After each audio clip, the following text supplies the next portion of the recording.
Hola César. Hola. Eh, Te quiero hacer una pregunta porque estoy un poco confuso con algunas cosas. Eh,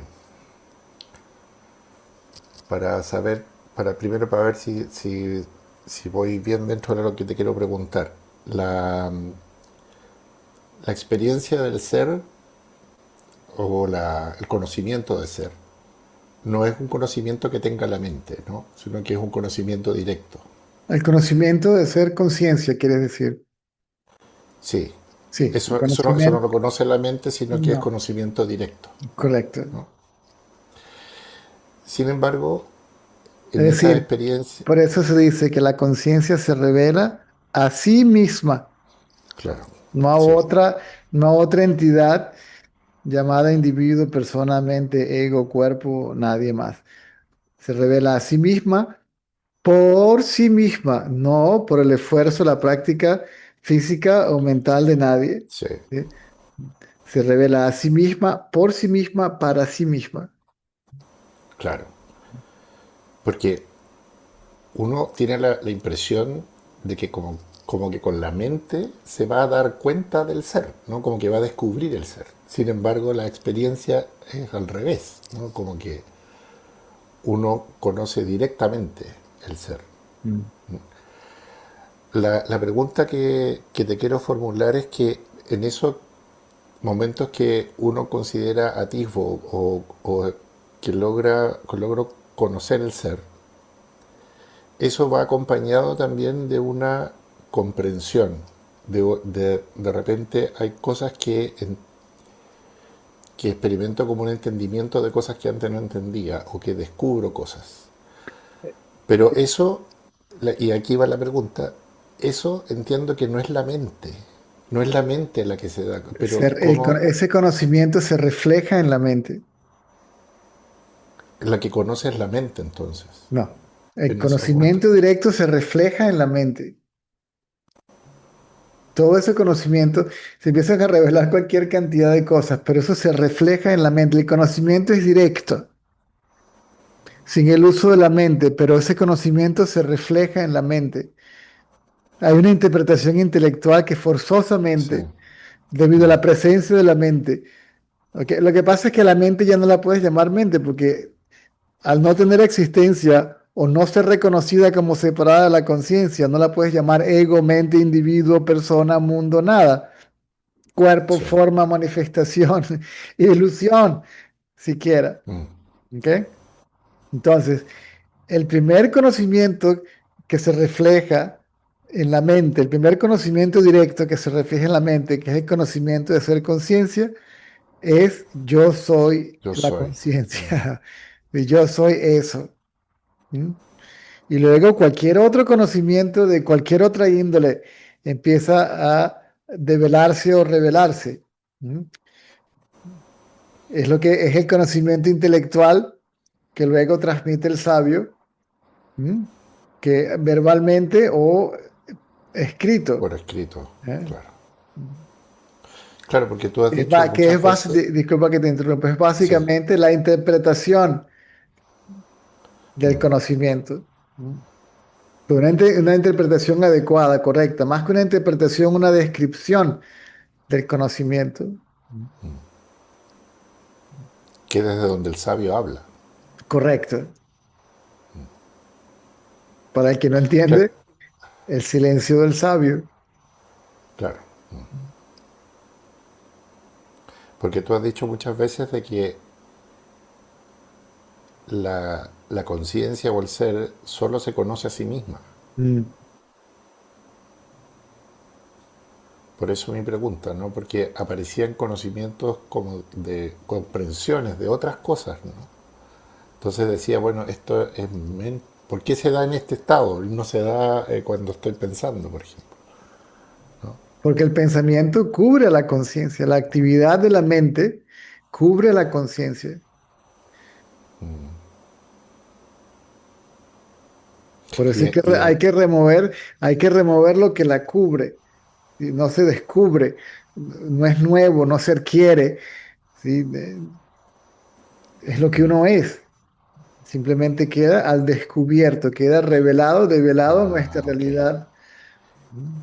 Claro, ya te entiendo. Claro, No se si adquiere, yo hago el... no se adquiere, no se obtiene, no se experimenta, porque no es el objeto de la experiencia, es lo que se es.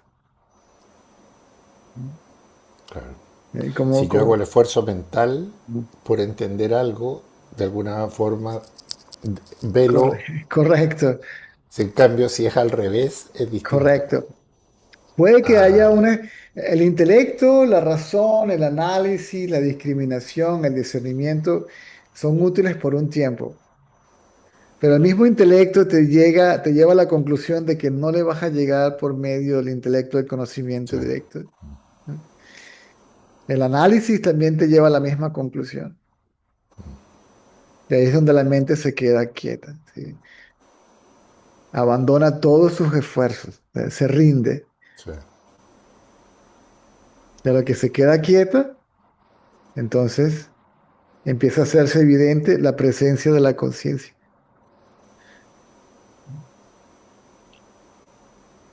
Y se hace evidente de que se es esa conciencia. Y se hace evidente que no existe nada independiente, separado de esa conciencia. Desconciencia. Por lo tanto, todo es conciencia, es decir, lo único que existe es una conciencia absoluta que es no dual, indivisible, ¿eh?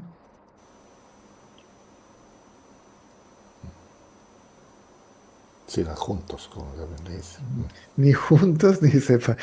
No nos puede juntar. Sí, porque a la final dice, pero ¿cómo que juntos? Si nunca estuvieron separados, ¿cómo los voy a juntar? ¿Eh? Claro, Por lo tanto, nunca, eso es lo que quiere decir que nunca existió la ilusión. ¿Mm? Porque no existió, nunca existió como otro. Eso es no dualidad, no existe otra entidad, una otro, sí. segunda entidad llamada mundo. Eso es lo que, por ejemplo, los Vedas dicen, ¿verdad? No existe otra entidad, una segunda entidad llamada mundo. El Ramana decía, conócete a ti mismo como conciencia y luego conoces al mundo como a ti mismo. ¿Sí? Primero conoce el ser y luego vas a ver, y luego ve al mundo como el ser. Entonces, ¿pero quién está viendo a quién? Claro, Cuando yo me veo en el espejo, lo único que estoy viendo es a mí mismo, no estoy viendo a otro. sí. El reflejo de mí mismo, ¿eh? Por eso inclusive se dice que la idea del testigo desaparece. ¿Quién es el testigo de quién? El término testigo se utiliza para diferenciar a la conciencia de la mente. Eso es todo. Para diferenciar la naturaleza, la diferencia entre la naturaleza de la mente y la de la conciencia. Por eso ese término, el sánscrito a mí me encantaba cuando yo leía esos textos porque, uff, hay un concepto para cada cosa, no hay confusión, ¿no? Pero tienes turilla, el concepto de testigo, el cuarto estado, vigilia, sueño onírico, sueño profundo, tres estados mentales y la mente misma. Y luego te hablan de un cuarto estado, pero también te hablan de un estado más allá del cuarto, no es un quinto estado, pero se refieren a ello más allá del cuarto, es decir, súper, ¿sí? Más allá, que trasciende. ¿Mm? Se le llaman Turiyatit, el estado más allá del cuarto, es decir, no es que hay otro estado, sino que eso quiere decir que si el testigo y el atestiguado son una y la misma cosa, ¿quién es el testigo de quién? Es el estado más allá del cuarto, si es el testigo. Sí.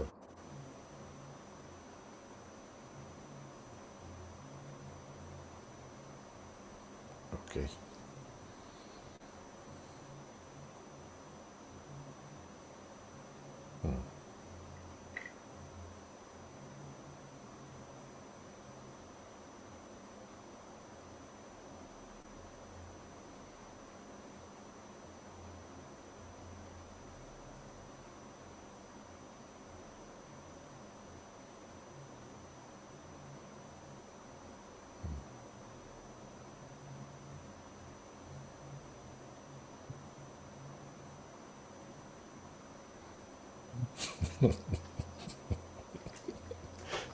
Correcto, exactamente. Mm.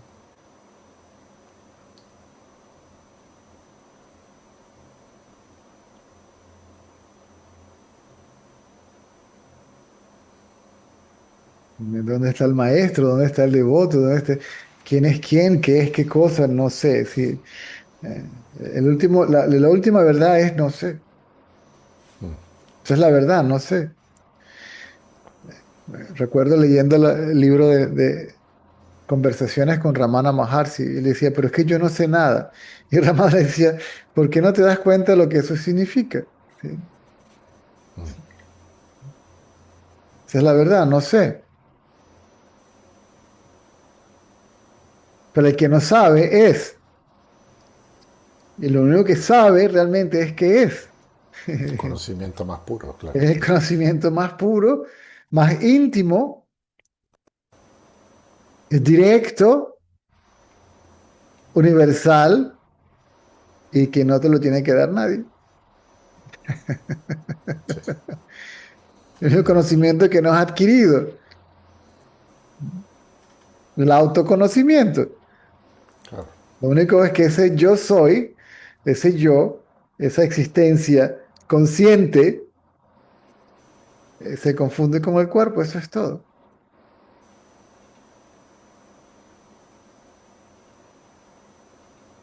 ¿Por qué? Porque no está separada, no están separadas. Pero como es invisible, entonces se confunde con lo visible, ¿no? Sí. Como la transparencia del agua.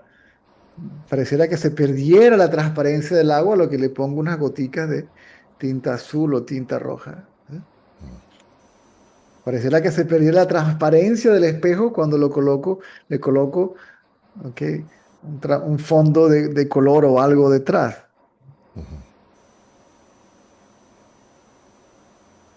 Pareciera que se convirtiera en azul, si que tomara la forma, si pareciera que tuviera el nombre y la forma.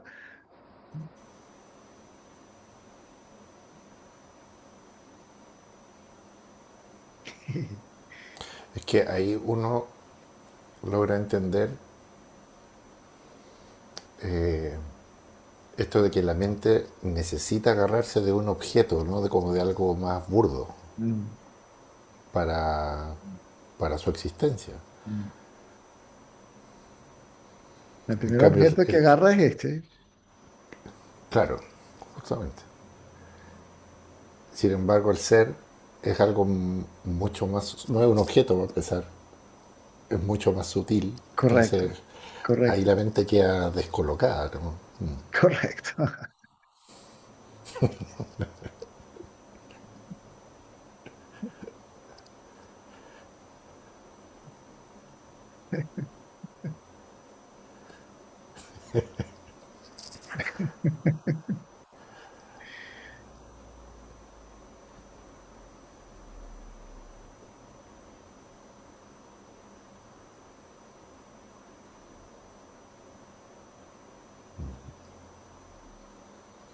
En el libro de el Ashtavakra Gita, ¿no? El rey Janaka le dice, por fin atrapé al ladrón que ha estado todo este tiempo robando mi identidad. Aquello que pretende ser lo que yo soy, sí, que reclama ser lo que yo. Todo eso es simbólico, por supuesto, pero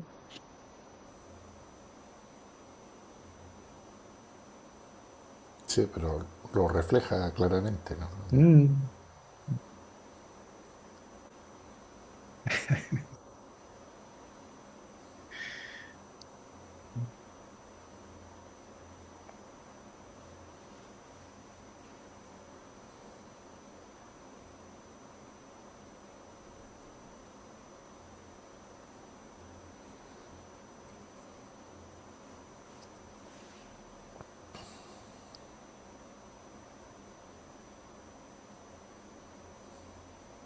que desde el punto de vista absoluto ya no hay nada ni que surja, ni que exista, ni que sea atestiguado, ni que se disuelva en la conciencia. Todo eso, todo al final queda reducido a cero.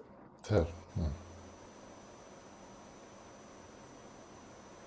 Todo el conocimiento intelectual fue dado para aquellos que no pueden. entender, o el silencio del sabio o la verdad simple. Solo el ser es, y la forma de tener ese conocimiento es, no hay ninguna forma de obtenerlo, si es quedándose mentalmente quieto, por lo tanto no hay forma de obtenerlo.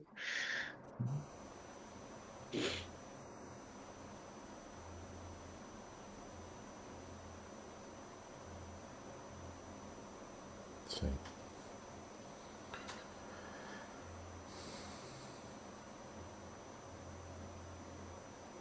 Te acerca, pero no es el camino por el que se...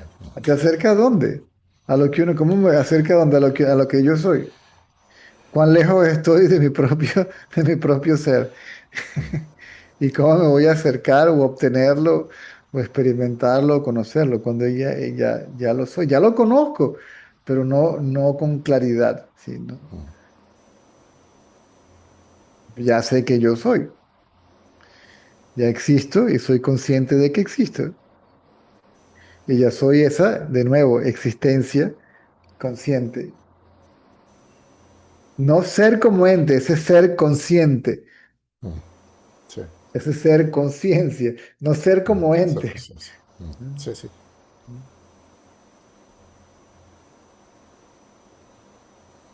Simplemente que pareciera estar mezclado con esto. Eso es todo.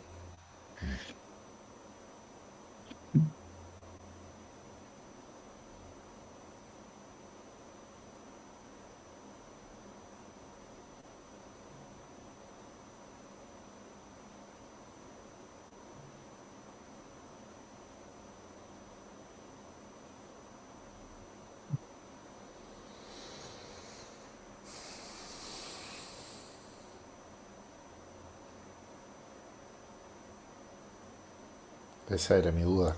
Gracias, César. A la orden, muy bien. Muy bien.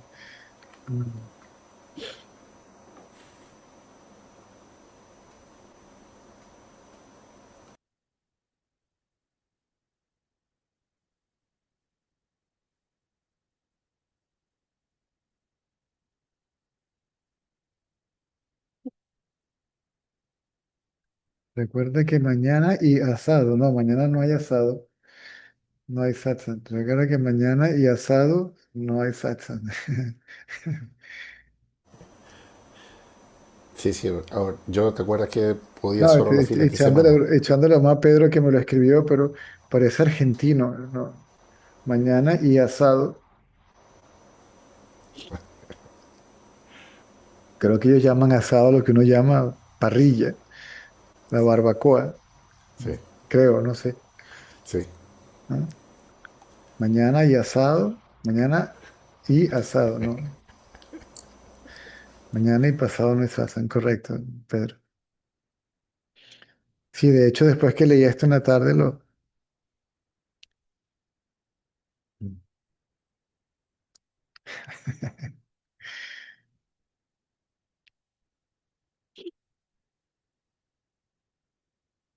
voy a buscar algo aquí, se me olvidó qué era. Ah, sucio.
La última sesión de la semana, no hay preguntas. This is the last session of the week. No hay preguntas. Any question? Tell me, we're having days off now, Saturday and Sunday. Okay, the talks are now from Monday to Friday. So you guys know.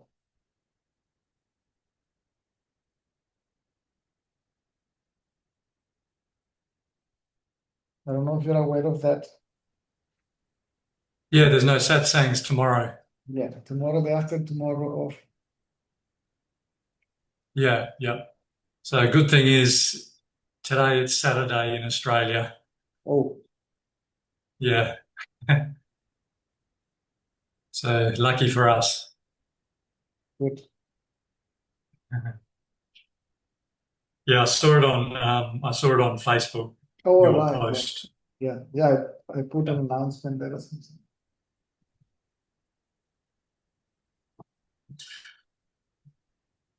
We watched a movie last night, a sci-fi about going to Mars, and this morning I woke up and I was thinking about it, like, oh, we'll be doing that in a few years' time or something like that.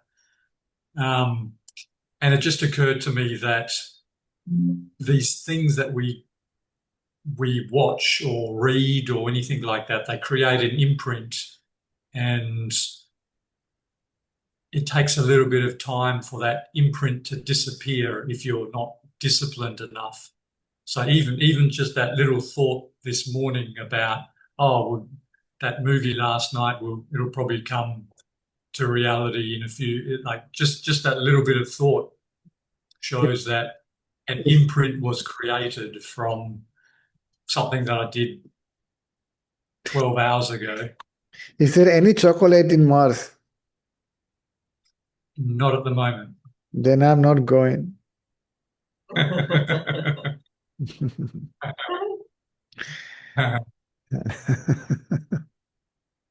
it's interesting. I mean, even if I read an article about something somewhere else in the world or whatever, like that train of thought will stay in my mind for a bit of time. If there is a practical meaning, it's okay. Otherwise, it's a waste of time. We can throw it away, forget about it, Yeah, ignore it. What's the point? It's yeah, useless thinking, non-practical thinking. They may arise, it doesn't matter. Okay, just ignore it. mm. I guess if as I become more and more disciplined, that won't occur. Like the thought about something that I've seen a day ago or something like that, that won't arise at all. Would you say that's correct? Again, As I become more disciplined and remain more present, train my mind more, these imprints will disappear quickly. there will be no imprints. Yeah, they will disappear. There will be no imprint. Mm. Only if it is necessary for a practical means. Hmm? Yeah, sure. We don't lose whatever it is recorded, it stays there. We may think about it or not, right? Sure. So no imprint doesn't mean no memory. No imprint means we don't go over it again and again and again. Yeah, yeah. You Yeah, spend that's the right. whole day working, talking to people and all that stuff. But normally we don't think about, if it's not necessary, we don't think about it anymore. About tying my shoes or not brushing my teeth. Who remember that during the day? Nobody, because it's not important. But Yeah, but we haven't forget that memory is there. We just don't think about it because we don't find it important. But the mind pick few things and highlight it as important, whether they are negative or positive, and dwells on it, right? yeah, that's right. And some of it has a purpose, a practical means. Another one is just an emotional one, right? Mhm. Or just for the sake of, I don't know, complaining or pricing ourselves or judging ourselves or pricing or criticizing. See, it's just ego stuff. It's an egocentric, it's thinking about the memory in an egocentric way, not in a practical sense. Right. So when you read about things in the newspaper, say, for example, that finishes. Like once you've stopped reading. Yes, it's gone. If it is important for somebody else, or again, if he has a practical means, even to pass on information to somebody that may be interested, then you may remember it, quote it, or write it down and send it to somebody, you know. Mm. But just for the sake of, even if it is, even if the practical sense is just to make somebody laugh, a sense of humor or something, a joke, at least a joke has a even has a practical sense, you know. Yeah, sure. Mm.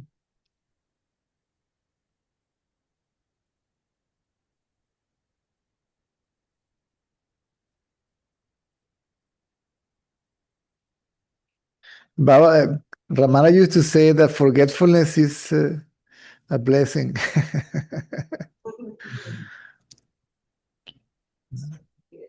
It's gone. It's done, it's gone. Right, yeah. What's the point of keep on thinking about it? Because we keep on thinking about it. This is from where desires arises from, right? Right, sure. I remember how wonderful was the weekend by the beach. So the whole week I'm thinking and trying to repeat the experience. I want to go there again, right? Yeah, sure. Mm. On the way there, your car broke down and you cannot get there. And then you get frustrated, right? Yeah. Because Yeah. you didn't get what you want. Your plans has been vanished, right? Right. Mm. So that's where suffering comes in. Mm.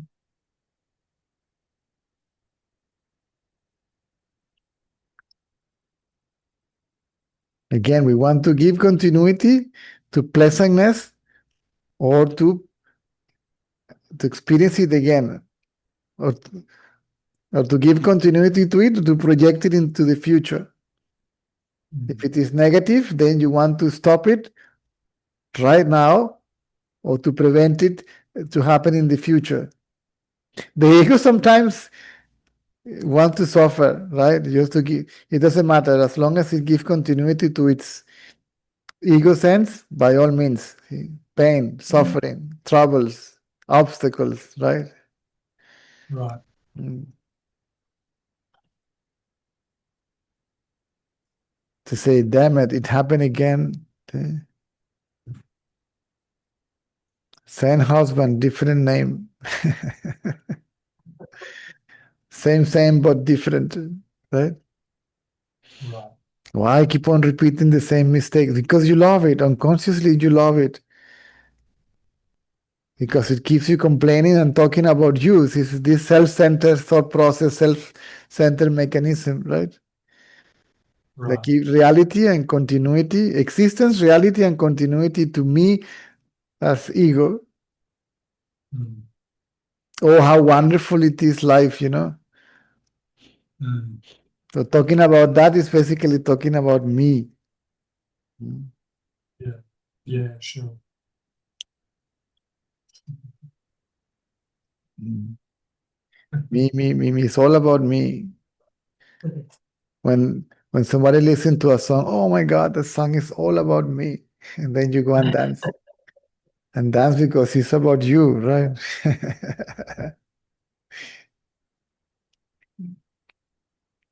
That why people like to repeat their stories over and over again. Like they'll complain to me and then they'll complain to Terry, then they'll complain to Yes, other people instead of just letting it go. it's me and my experiences, material or spiritual ones. Material memories, spiritual memories, right?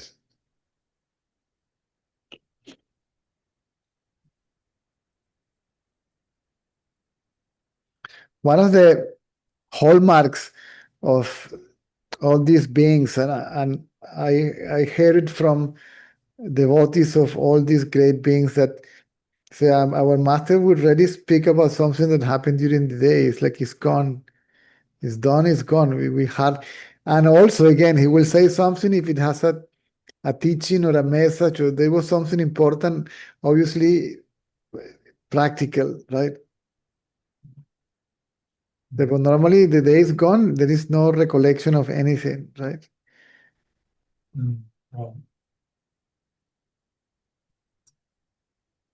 What are the dreams all about? See, we may not repeat uh, that stuff during the awakening, say we do it in the dreams in one way or another, right? Yeah, sure. Mm. So what about being grateful for something? Why not? That is, yeah. I mean, The thing is, we are that's grateful only for the good thing. We are not grateful for the bad things. yeah, good point. Mm.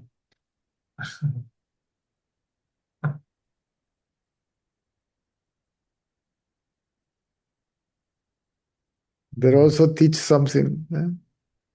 Yeah. Yeah, never thought about that. Maybe not to do it again. Mm. If I haven't had bad experiences in my life, I will never be here talking to you about this subject. So I'm grateful that all what went wrong before me going to India. Mm. What went wrong according to me, but it was the right thing to happen to me at that time, right? Yeah, sure. So I could have access to this knowledge. I can long for liberation or whatever, right? Right.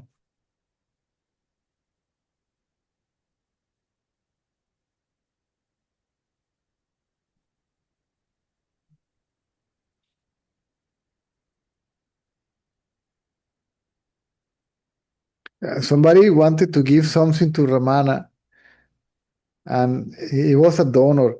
I will provide food, and Ramana says, "No, no, no, no. With the food you're providing, it's enough." And when it was written, it says that Ramana said so in a way. It was like a sense of gratitude.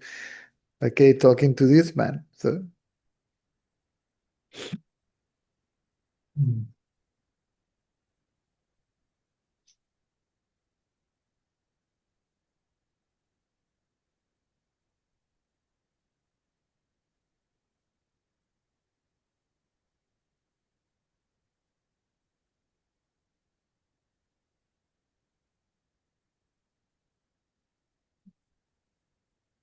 So the human aspect doesn't go. On the Sure. contrary, it becomes highlighted. It's reinforced, right? In what sense? We actually we turn into humans. Still, if there is ego, we are nothing but rational animals. It is all about survival. That's it. Yeah, right. It's all about ego survival. Look around you. It's what life is all about. Yeah. When people go, oh, it's so good that it's happening this because now this is going to be, it's just for the survival of a species, of the body, of a nation, of a group. See, even if I help you your nation to survive, it's for my survival more than for you. So it's basically about me. It's all about me, right?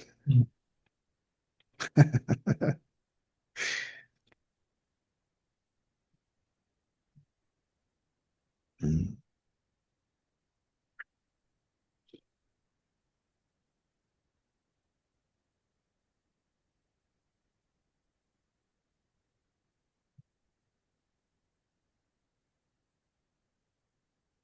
So we become humans when the ego goes away. Otherwise, Yeah, I we see. are just rational animals.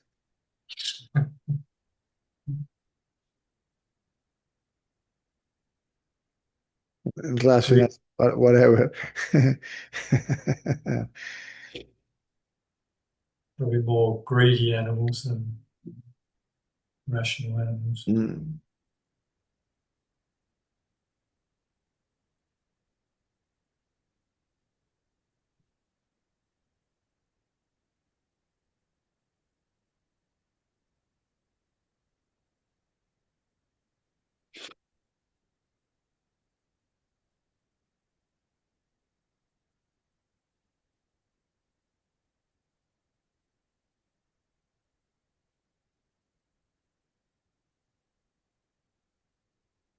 I think as time, as I was reflecting on this yesterday or day before, something like that, that as time has gone on, my desire to accumulate money has reduced. It's not gone, but it's compared to like when I was in my 20s. And yet It's it may keep on happening. sorry. It may keep on happening, right? Yeah. Actually, more you know how little we need to survive, more money we save and more activities we save. More comments also we save. Ourselves and other people, right? We become more quiet. Yeah. Mm. Yeah, because whatever reason you may, if there is any, you may, I don't know, in your job you're good at it, and then you may have a rise of salary, or you may be, put in a higher position that means a major income. Then you will keep on accumulating money without wanting it. But you know that Yeah. happiness doesn't come from it. Yeah, it's more now a means to an end. Yes, yes, It's yes. just to have opportunities rather than, Yeah. oh, I'm gonna make millions and millions of dollars. Food is money is basically to keep the flow between the north gate and the south gate. Basically for the flow of life, entering through the north gate and going out through the south gate. That's basically it. Yeah. Uh, This is how this body is alive. See, thanks to that flow. yeah. What about those people that they talk about that don't eat anything? I read about this lady that they said she lived on prana and sunshine for 56 years. And she must be proud of that. But is that possible? Yeah, everything is possible. Yeah. Because it would save a lot of time and money if you didn't have to Yeah, eat. but if you listen carefully to those arguments, somehow that is better than eating food, right? Hmm. Make you feel higher or more superior or more spiritual or whatever. See, and there is an identity with the body. The body is the one that is living on prana and what else was that? Prana Sunlight. and sunlight. Yeah, still is me. Or these yogis that live for 2,000 years and live in astral body, they want to keep a body. What for? Are we happy when we drop the body as when we go to sleep? Is it not the best moment of the day? Yes. Really. Everything is gone. See, there I am as I am, bodiless. I am bodiless still. We are bodiless still now.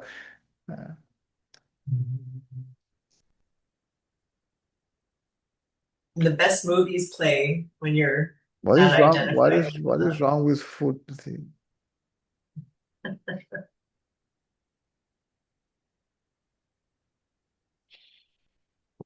And also the food is according to the activities of the body and so on. Some people may need more food, right? Some people may need less food.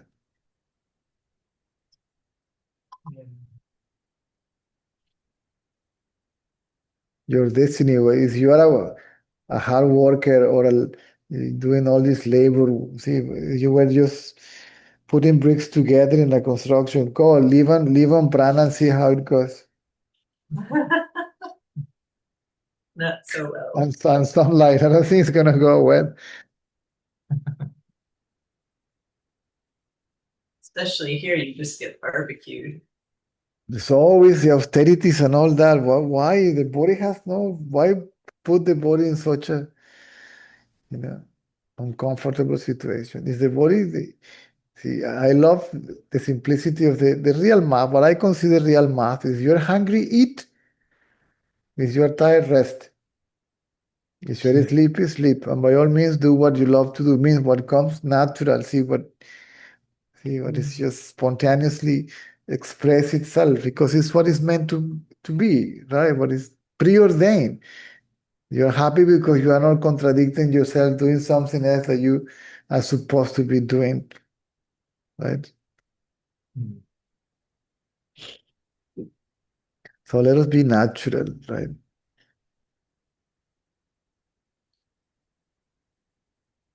Just pretending, especially pretending to be enlightened.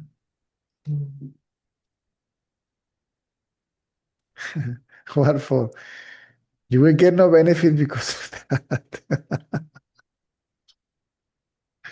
But it's almost like sometimes for me, I think, oh, I'm not doing as well because I don't know that amount of like discipline. What is all these disciplines? What for? Who is discipline anyway? Just the ego. Just the ego, yeah. What discipline is required to be still, mentally still? How can you call that effort or a practice? That is the end of effort and the end of practices. And that comes, this cessation of thought actually comes with deep understanding of this knowledge.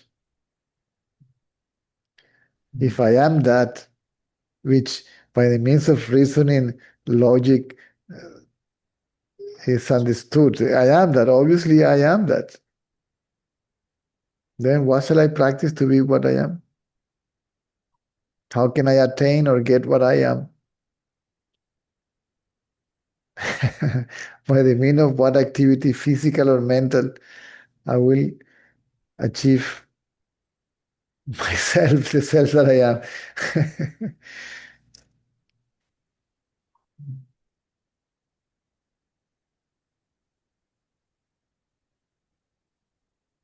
The one that is trying to be still is actively trying to be still, so it's not still.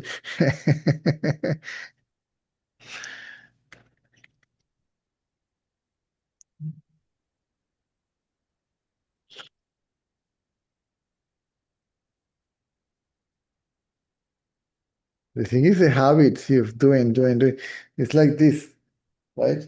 I have been using the muscles to close my hand for a long time, right?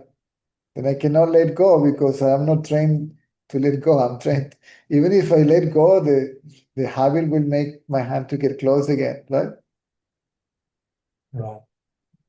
It's about letting go. Why I cannot let go? Because I am used to hold on to something, right? So I make it difficult to let go, right? So this is effort. This is the end of effort. But I cannot stop making effort because of the habit of making this effort, right? They say, why it's so difficult to open the hand? It's not difficult. You're just used to close it. That's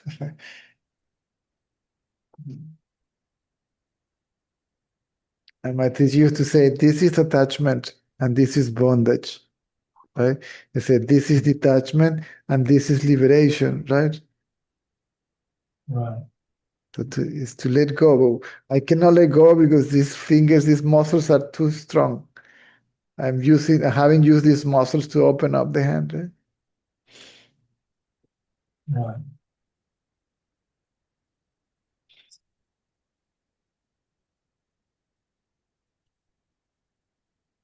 Be still and know I am that. Be still. It doesn't say do this, that, or the other.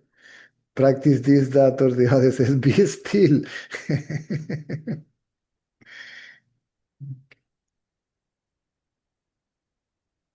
It's for those who cannot be still straight away that the inquiry is given.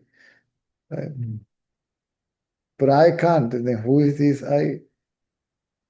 Right? For some, not even the inquiry works. They have to do something, see, more complicated, like meditation and all that stuff. Because they cannot bring the attention to the subject. They are given an object to think about, right? Right. An object that symbolically represents his own self. Generally, the name and form of the so-called personal God or guru. Think of this, right? Right. So you start thinking about other things, and the mind becomes one-pointed. When it is one-pointed, then you can bring it to yourself.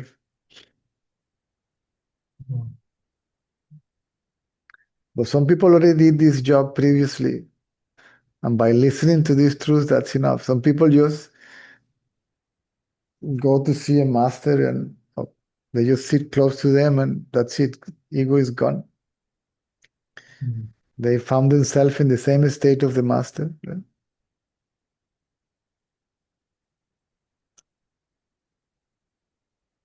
Few Lakshmana Swami, devotee of Ramana, happened in that way. They went to see Ramana, he sat down, they look at each other and that's it. It's gone. Ego was gone.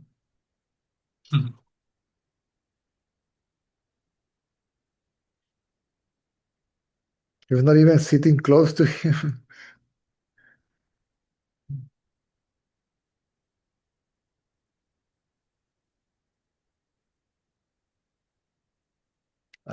Carl Renz had an experience with him, if I remember correctly. He went to, he went to the ashram. That was very rare. He went to visit the ashram, and Carl saw him and recognized him, and sat beside him. And then suddenly he was looked by Lakshmana. And Carl says, "Boom!" One of these moments, if I remember correctly, the story. Right. You knew Carl Renz, didn't you? Or The same thing happened to me when I went to Ramana. No? Bang. to Babaji? No, to Ramana Maharshi Ashram, when I was in front of Ramana statue, Oh, right. and in front of Ramana statue, boom, out body consciousness is gone. If there is no body consciousness, but I was conscious of being, but there was nothing else that I could call I. I was I, and there was nothing else that I could call I. There was no body that I could call I or myself. Right. But the stupid ego came back. What to do? Then I wanted to know how to experience that again. Right. How can I consciously do that again? See, intentionally.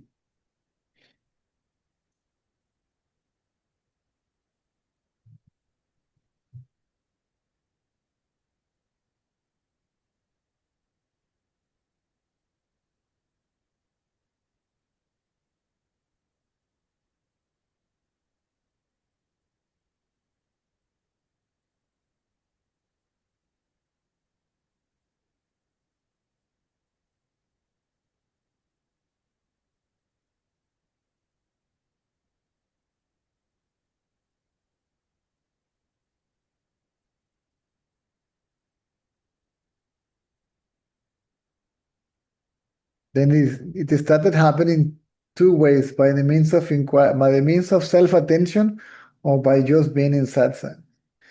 Just by being in the presence of these beings, that was enough.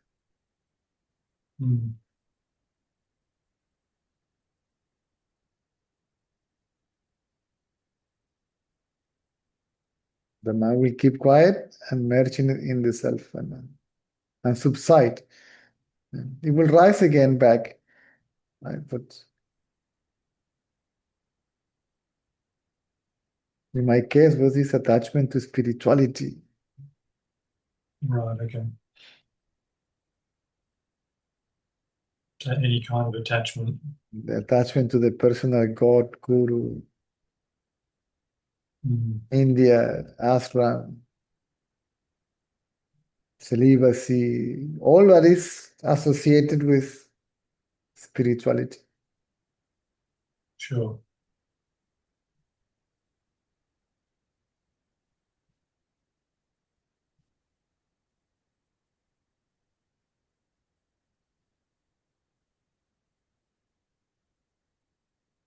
One has to forget all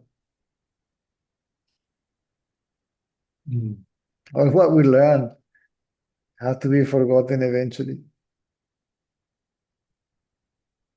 And then you live by intuition.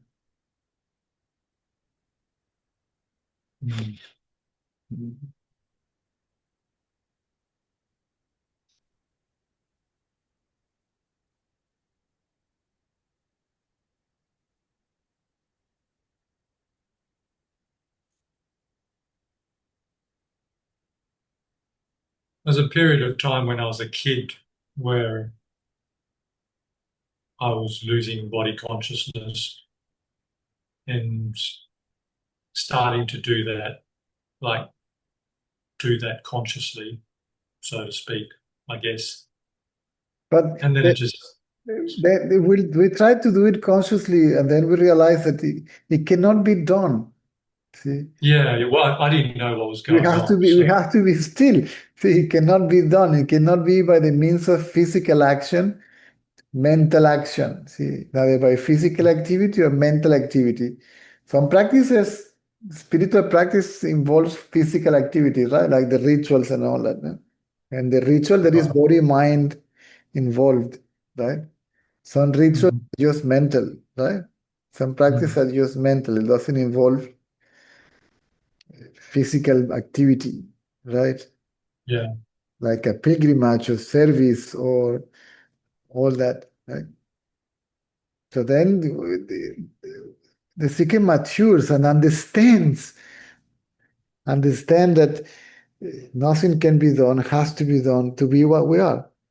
Because what we're looking for is what we are. We are what we are looking for. yeah, right. We just don't know it.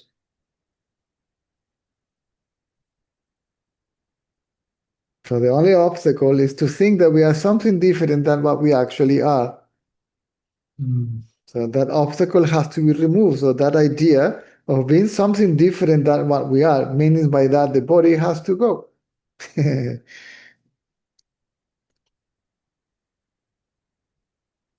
The guru removes the obstacle. This is what guru means, the one that removes the obstacle, right?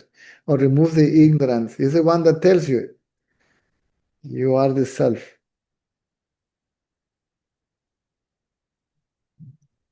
You are not the body, you are the self. Yeah. I don't know it.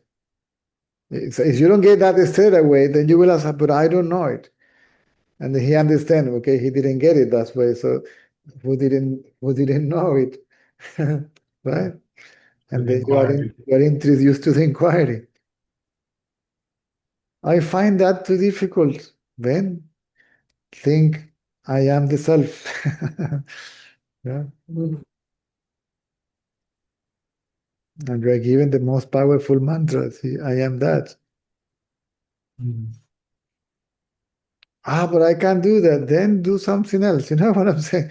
Sure.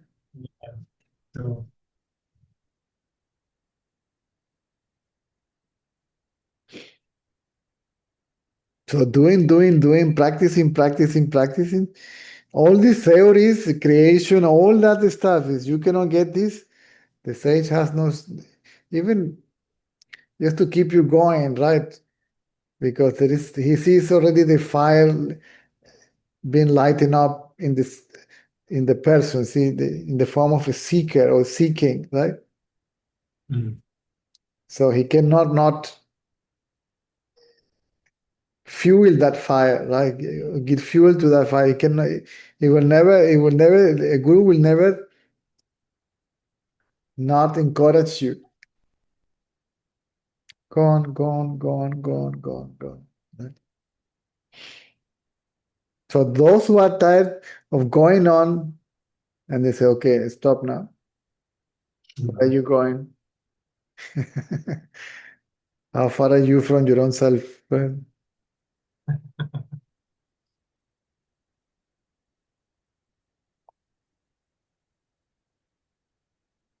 How far can you be from the very power that you are using to keep on going, right? On the way to that power, right?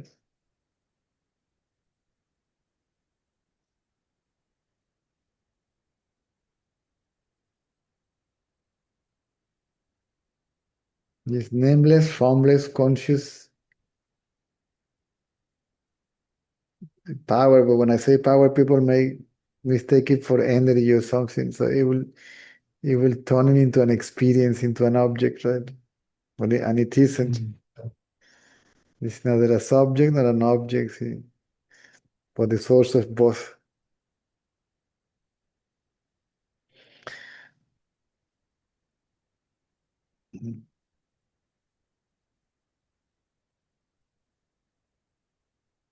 So when people used to see Ramana seated doing nothing, that was the highest teaching, right?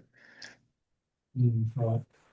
He was completely ignoring everything.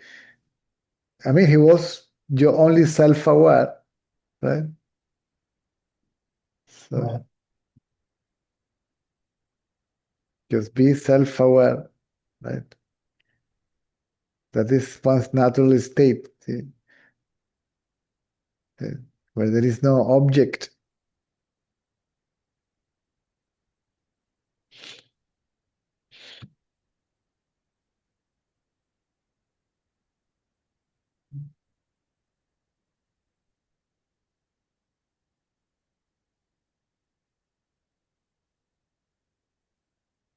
So only if you understood what he didn't say, or what he said by saying nothing. Right. Sure. Also, you could sense some sort of something shining there, see? Something radiating there. Yeah. Because the Sure. ego is gone, that was revealed, it was evident that it was present there. Right. You cannot see with your eyes, but you couldn't deny it. There's something there, and we are attracted to it, right? The seeker gets attracted to it. That itself is attracting the seeker, right?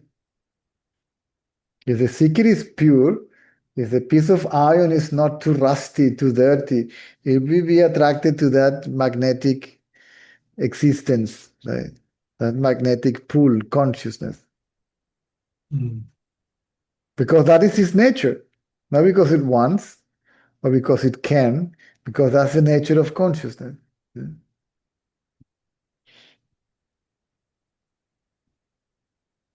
This is why real gurus are not advertising themselves or seeking for any. He will attract them somehow. They will just boom, boom, boom, appear around him or her. Right.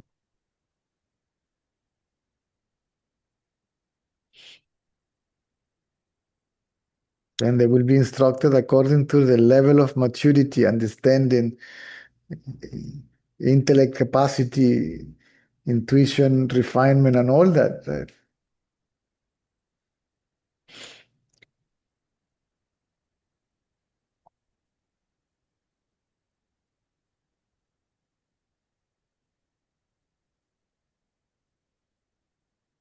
As long as there is at least a bit of honesty and sincerity there, real interest, everything is fine.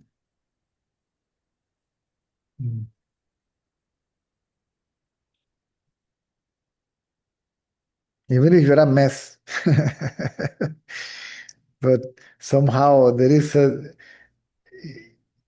this bit of, yeah, I know that I am a mess, but I really want to know, right, this stuff. So, okay.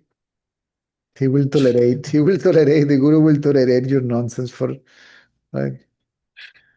Leave him alone, right? He will not judge you, right?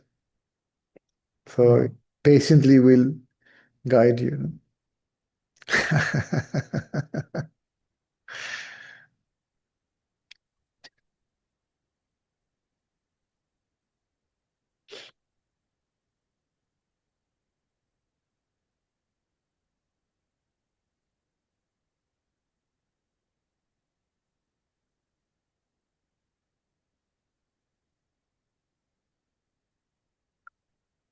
Okay, time up. Thanks, Cesar. You're welcome. Then see you on Monday. I have to get used to saying Monday now. See you next time. See you on Monday Thank next you. time. You're welcome. Bye, guys. Bye. Nos vemos entonces el lunes.